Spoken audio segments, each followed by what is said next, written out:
Mr. Justice Virender Singh, Mr. Balraj Malik, Senior Advocate, Mr. K.S. Chauhan, Senior Advocate, Dr. BP Ashok,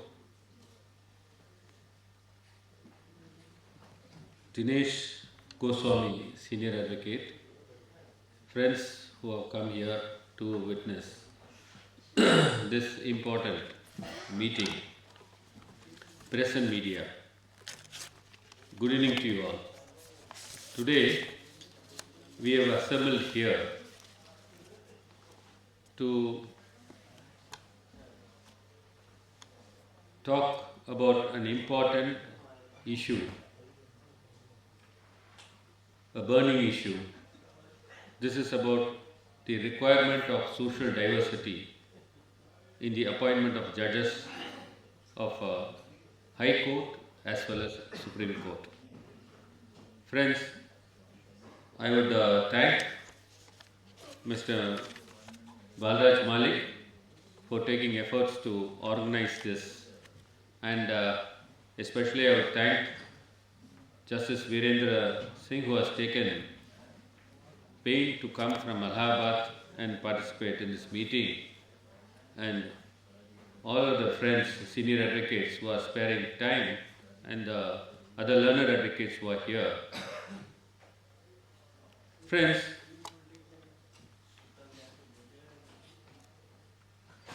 Mr. Malik was also saying about this. After the Constitution came into force, and till now, if you see the number of judges who were appointed to the Supreme Court, particularly the judges belong to the scheduled caste, I could see the data from 1950 till today. There are only 6 scheduled caste judges who have been appointed to the Supreme Court. And if you see the number of Chief Justices who have been in Supreme Court, till today, out of 51, there is only 1 Chief Justice who had been from this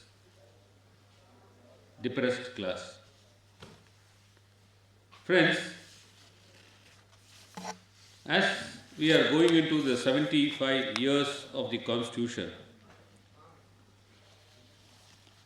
whether everyone is getting representation in this higher judiciary is the question raised by many of the people of this country, the stakeholders in the judiciary. Friends, I am part of the Standing Committee for Law and Justice.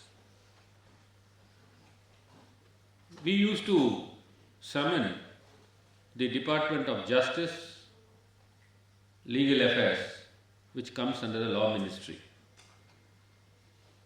Every time we used to ask them to give data as to how many judges appointed in the High Court belongs to the scheduled caste, scheduled tribe, other backward class, women and minorities. Friends, I remember from 2019, we have been persuading the Law Ministry to divulge these details. Every time we raise this question, not only in the committee but also before the Parliament, the answer was, we don't maintain any data. At last, they gave me a data in 2023. Friends, it was really alarming. They gave us a data saying that from 2018 to 2023, out of 684 judges appointed to the High Court, 3% belong to the scheduled caste, 2% belong to the scheduled tribe, 11.9% belong to the OBC, and a staggering of 83% belongs to the upper class. Therefore, where is the equal representation? Now the question which everyone asks us is, where is equality? You say everyone is equal before the law. You say that there cannot be any reservation in the higher judiciary.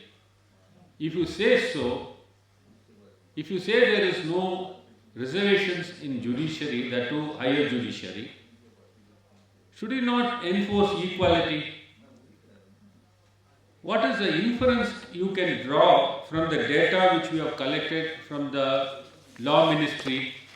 As I submitted, 83% belongs to the upper caste and 3% belongs to the scheduled tribe, scheduled caste, 2% to the scheduled tribe. Now the question arises whether the collegium has not found the competent person from the other communities, or if there is no competent person at all from the other communities, why have you not elevated the persons from other communities till today? What is wrong? So therefore, your answer should be either that, look, I don't find a competent person from other communities. Is that your answer? Or your answer should be, look, I have failed in my duty to identify a person from the other communities. Is that your answer? So therefore, friends, a time has come where all of us should unite and ask for a representative judiciary. You know, the Supreme Court of India is the final court in this country. Likewise, the High Court, they are safeguarding the fundamental as well as the constitutional rights, equally the Supreme Court too. I could see that there is a diversity deficit both in the High Court as well as Supreme Court. And it is not indicative of the wonderfully diverse and pluralistic society of India. Judicial diversity is fundamental to the quality of judging. Many social groups are poorly represented in the judiciary. This may mean their rights are not being properly safeguarded and may eventually lead to infringement and violation of such rights. People of this country are afraid that a very narrow, homogeneous group of judges belonging to certain classes are not necessarily going to reflect the views and values of society as a whole, particularly on the issues involving diverse cultural and generational matters, because they would require more perspective as the judges would interpret and enforce law based on their own background. A more diverse judiciary is desirable because without one, the chances are greatly increased for a violation of the rights on these underrepresented and could indirectly imply discrimination. How else can one explain the lack of more number of women and judges from historically oppressed sections of society? Is it not that they are not qualified enough? The present trend shows representation of socially marginalized groups remain dismaying. The percentage of women judges fall more drastically. Significantly, over-representation of certain sections calls into question the objectivity of the current system and its inability to recruit from the different social groups. There is much to gain from having a judiciary that reflects society in all its diversity. It is extremely important to support and protect diversity because by valuing individuals and groups in a manner free from prejudice and by fostering a climate where equity and mutual respect are intrinsic, we create a fair society which is needed for a country to run smoothly. This crisis of a lack of diversity in higher judiciary, I meant the High Court and the Supreme Court, has caused a lot of fear and agony in the minds of the people of this country who feel that they have not been adequately represented in the highest judiciary. Public faith and confidence is the well that the legitimacy of the judiciary draws from. To maintain this public faith, and especially among litigants, we must maintain diversity in the judiciary. The absence of judges from all sections of society threatens to erode the public confidence in the judiciary and also morale. Diversity on the benches enhances judicial impartiality as well as increased public confidence in the administration of justice. Further, diversity is needed in the judiciary to address the growing diversity in the society itself, as our Indian society consists of a mix of people hailing from different religions, communities, castes, languages and cultures. It is a truism that impartiality is essential to a well-functioning judiciary. The preamble of our Constitution expresses one of the grand and noble visions of securing social justice for all. Thus, the courts, that too the constitutional courts in India, that has should have a broad-based representation, is a need of the hour. Increasing the diversity of our judiciary, higher judiciary, is also about improving the quality of judgments. It means that there will be more varied experiences and perspectives from which to draw on in interpreting and applying a law. A diverse bench collective decision would include complementary perspectives while laying down a law as compared to a homogeneous one. After all, judges are also human beings who are shaped and molded by the strength of their experience. On a close scrutiny of composition of judges which lay down certain laws relating to rights of any community affecting them across the country, it would be apparent that the views drastically changes when they lack diversity in the bench. This problem can be analyzed like this. A judge who was born into the privilege and raised wealthy and in upper echelons of society might not appreciate the law pertaining to the reservations as much as a judge who is born into the abject poverty but has risen to success through reservation and who is not part of the bench which delivered the judgment. Empathy is an important tool in shaping judicial decisions.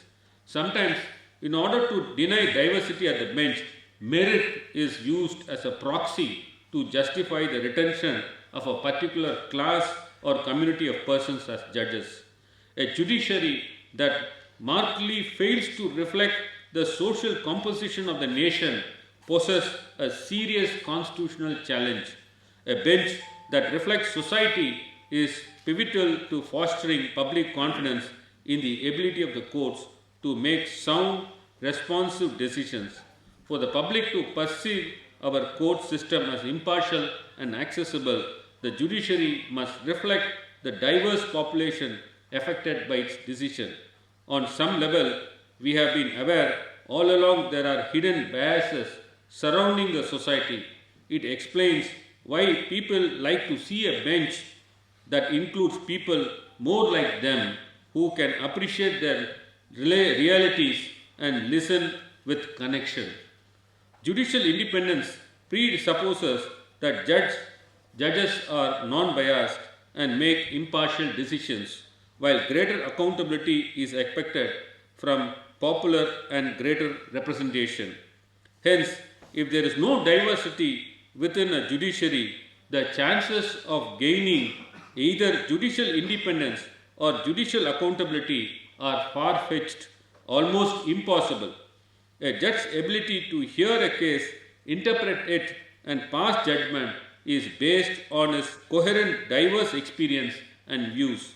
This means that any judgment without considerable ideological and narrative judicial diversity or experiences, without the relative advantage of an accountable or fairly independent judiciary, would be biased and partial. Democratic institutions must have the consent and respect of the citizens. This applies to the higher judiciary as well, and would be lost if judicial decisions are not regarded as in touch with the mainstream views and development. The more diverse judiciary would increase public confidence and gain greater support from its citizens. If the citizens know that they are being properly represented in the courts and there are people who share the same background as them, they would be more comfortable and willing to comply with the judicial pronouncement without any demur. It would also be beneficial to the judges because if they have a diverse pool of people from different backgrounds, gender and cultures in the judiciary, then there would be more skills and experience to gain from when passing judgment, as would equip the judges with experience, views and values they would need to make good and fair judgments.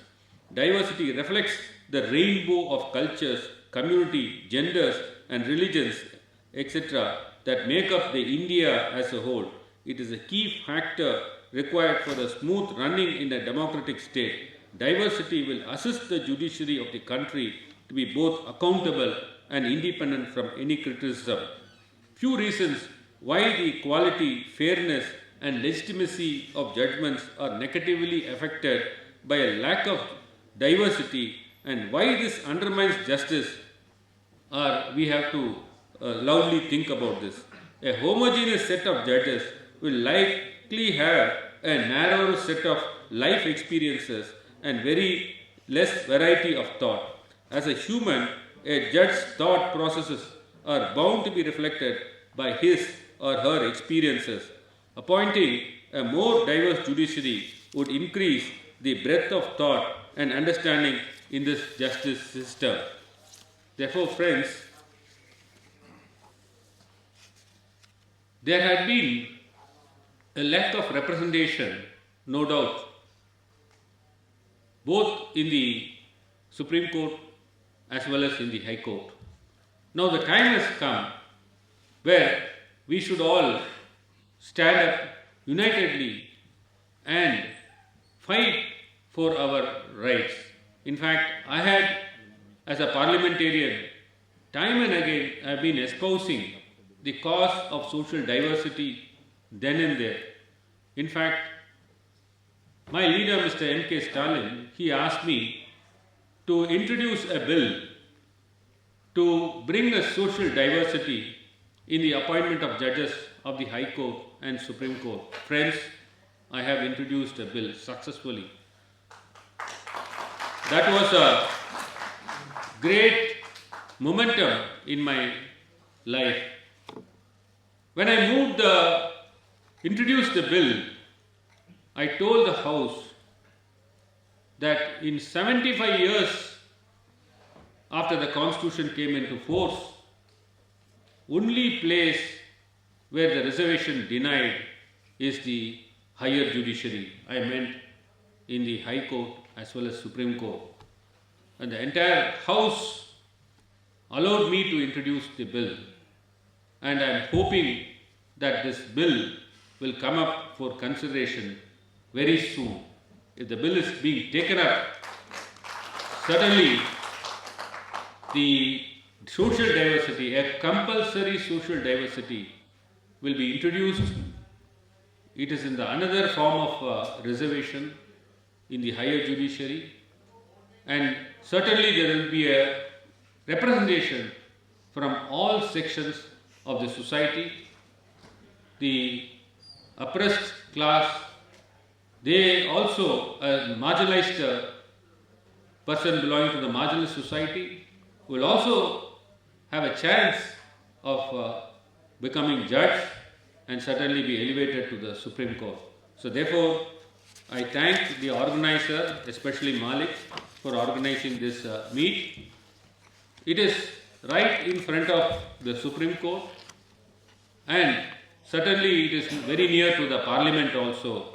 I hope and trust that the persons who are at the helm of affairs would understand the feelings of every citizen of this country and every stakeholders of this judiciary, and the voices of the downtrodden should be heard while delivering the justice. Thank you very much, sir.